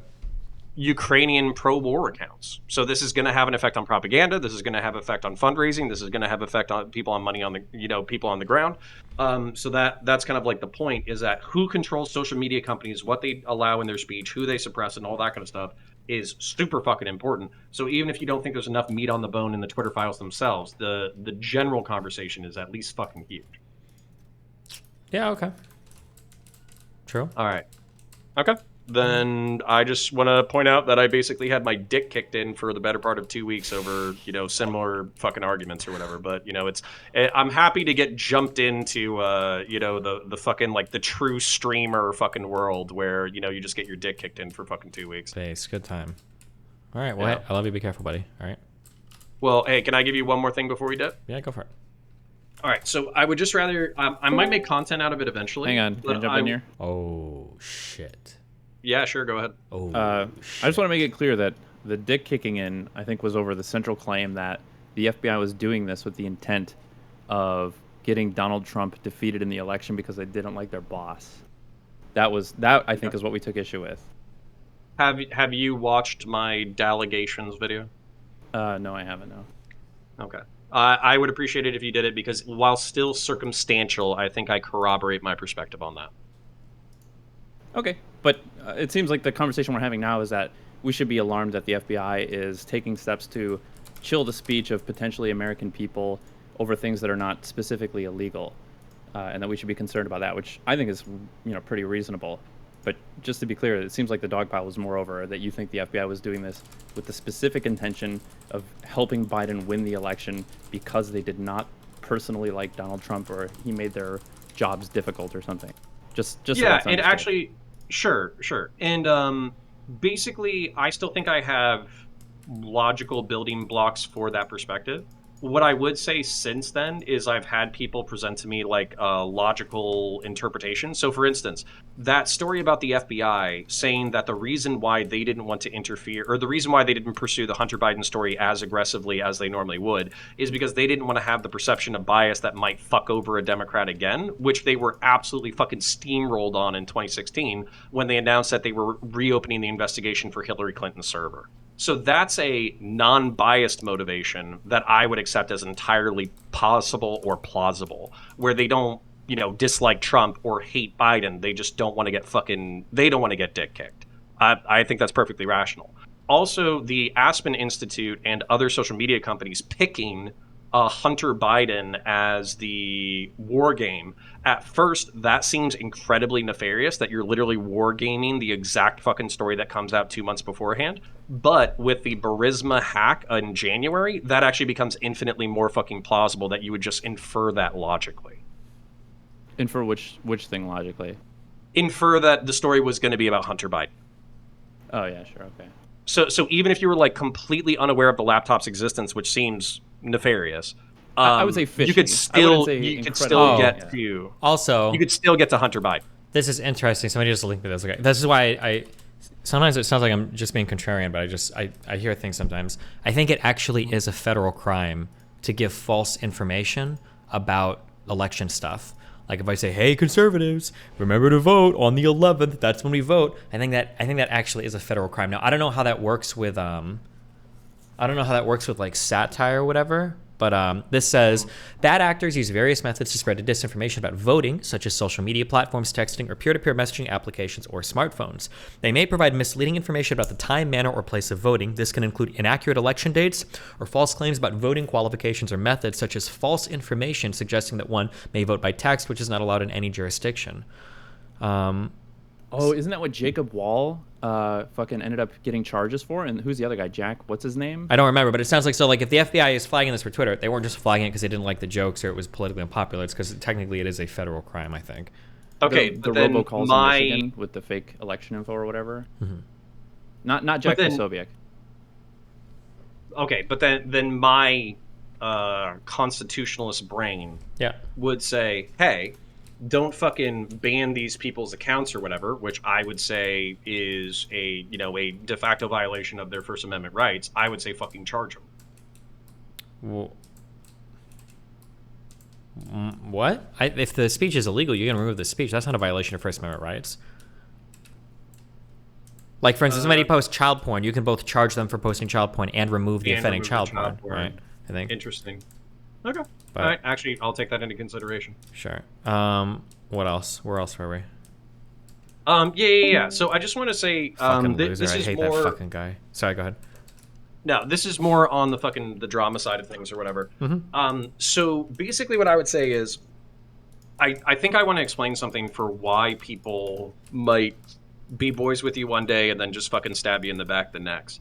I think that there's like this thing that happens in your orbit where like you have a conversation, you have a few good conversations, you have a few good debates, blah, blah, blah, blah, blah. You feel like you're relatively fraternal, you're friendly, you're on the same level, et cetera, et cetera. Then there's a super fucking heated debate, a super heated fucking conversation. And it feels like you go from a peer where you're somebody who like of similar intellect or somebody who has something interesting to say or something like that. And you go from being a peer streamer to being the content that is milked. And so when you experience that, it's like, oh, fuck, like I thought we had like a pseudo-social relationship. So my expectations of our relationship are different. Therefore, whatever like friendly feelings that I fucking had, apparently that was all one-sided. As a result of that, fuck this guy, I'm going to go after him super hard. Now, I think I just like DM'd you in the fucking wake of the incident or whatever, and we just fucking talked it out or whatever. But at the same time, like, I think that's the instinct that a lot of people have when they're getting dogpiled is they're like, oh, I thought we were friends. Well, we're not. Fuck this guy. Yeah, I can understand that. I can empathize with that. I think I'm probably just so used to like the waves of like the ocean of the internet. Like I'm like a hero on TikTok to black women, but now I just did a thing with a girl And we joke because she was like, I'm gonna clip the fuck out of you. And I was like, go for it, do your worst. And now like I think everybody on her TikTok thinks I'm a rapist. It's like the ebb and flow of the internet. I'm probably used to it, but when other people that are smaller content creators are engaging with me and I seem really friendly one day, and then the next day I become like a stand-in for like the community that is now like the linchpin of destroying your life, it probably feels kind of weird to people. I can empathize with that, sure. Well, and then contextually, like, this is what I want to tell other creators, because this isn't just you. This is going to happen to every kind of creator that's fucking out there. They're going to be the belle of the ball, kicking ass, taking names, growing, getting subs, making money, this, that, the other, and then the next day they're going to be getting their dick kicked in for 2 weeks. Yeah. I think the one thing that you have to fucking take into account is scale. So for instance, I think last night on Destiny still does really well. I think they get like 50,000 to like 150,000 views for a good chunk of the content that they post. And then obviously people are fucking dogging me in the comments. That's to be expected. I didn't check out the subreddit. I'm not a fucking idiot. But the amount of people who came my way in order to talk shit was probably like 20 or 30. And you have to think that like 100,000 people saw that conversation and did not like what I had to say. Sure. So the fact that it's like 30 out of 100,000 is actually microscopically small, even though it feels like it's the entire world. Yeah, a little bit. I would just have to say you have to be careful because like, I don't know if you've noticed, but even for really big streams, like you can have 5,000 plus viewers, you only need 10 chatters to destroy the mood and experience for the streamer. It only really takes 10. Same thing in your Twitter comments. Like I would guesstimate that even at huge scales, getting 3 death or rape threats in a day is going to be like game over. Like that's going to be insane. Even with 100,000 or 1 million people hating you, like just getting 3 death threats is like, fuck me, like I can't handle this. So the amount of people that it takes to produce an incredibly negative reaction is very small. So that's like the frustrating thing that I kind of have to fight. And there's like 2 ends of that where I'll be like, bro, like I have like 500,000 people that watch this video. Like, I'm sorry if like 10 people contacted you, like that's not like representative of the audience, but then to the other person, well, 10 people contacting them in a single day, giving them death threats is probably 10 more than have ever contacted them ever, giving them death threats, you know? So yeah, it's rough on both ends of that, you know? Yeah, and so I just wanted to give that as like a little shout out to the fucking people who are coming up in the streaming world and might get their shit kicked in or whatever. I would say that it felt like I avoided fucking getting my shit kicked in for a really long time, so it just felt like my turn at bat. So it's going to take a little bit more than that for me to backstab you. So you know we'll give it another 6 months or so. All right, we'll see. Okay, well hey, I love you, buddy. Be careful. Wait, do you play any games? Yeah, of course. What do you play? I play Darktide. It's a Warhammer 40k first-person cooperative shooter. But I mean, also if you do FPSs, I do FPSs. If you wanted to do an RTS, I would do an RTS. So. Do you play Warzone? No, but me being the fucking worst person on the team could be pretty fucking funny. Like, I'm pretty good at, like, first-person shooters. I'm nowhere near as good as my editor, but, I hate that fucking survival battle royale shit, because I don't have fucking 4 hours to fucking run around. But if you were saying, hey, come game, I'd fucking do it. Okay. I might try that Darktide game, maybe. We'll see, but okay. Try Darktide. It's a good introduction into the Warhammer 40k universe, which, by the way, check out CounterPoints. CounterPoints 30k is my Warhammer 40k channel. CounterPoints Coliseum is my fucking debate channel. Gotcha. Okay. Well, have fun. Be careful, okay? All right. Love you. Be safe. Bye. Oh, having conversations where we're, like, able to just go through and read everything is, like, so fucking nice. Oh, my God. Oh, wait, I'm thinking Darktide. I wasn't thinking Darktide. I was thinking of, what's that one game that Moon plays all the time? Like Dark and Darker or something? That's what I was actually thinking of, fuck. Or is it Darktide, or... What am I thinking of? Is it Dark and Darker? Or is it Dark... What? Yo, a Moon viewer? Yeah, it's Dark and Darker. Oh, okay. All right. Why do you pretend you're going to play video games? I've been playing StarCraft, okay? That's what the people want. Seem to get 3,000 views playing it. And they're all like, oh, dumbass fucking audience, but that's all good. Dude, they're just happy it's not League. True. Anyways, as always, the offer remains open for the Battle Royale, because I'm addicted. Which Battle Royale? This is how unfair. I can play any of them, because I'm a god gamer. Okay, I'll think about it. Oh wait, not Fortnite. Don't make me play Fortnite, dog. Alright, have fun, bye. Alright, later.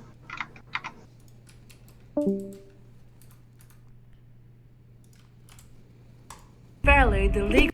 This is how how unfairly the legal system is treating XQC. XQC's ex-adapter sued him for divorce even though they were never married. That is already weird, but hang on, because I have proof that this was all planned. Henry Rosilla Linting, a really famous couple lawyer, pointed out in a video that before suing XQC, Adapter deleted almost every tweet and post on her platforms. Why? Because she didn't want to have any data or proof that could be used against her in court. Now the real evil side of her gonna shine. After everything was deleted, then she sued X and made a request to the jury that X is not allowed to remove anything from his platforms because it can manipulate the ongoing case. That is like playing a game of poker and getting to see the cards before anyone else. So now the case is manipulated in the case she wanted, since she maybe deleted evidence that goes against what she's stating to the jury. I contacted Anonymous to hack Adapter Twitter to get her old data back. Let's call them up. Hi, did you get any data back from her account? Yes, Moo Kitty. I sent it to Okay, you. thank you, bye. He couldn't get so many tweets back, but here's some proof that she actually did delete tweets. I really hope that you, judge, look into this, because XQC is innocent. If you need a lawyer, subscribe to me. Better call Moo Kitty.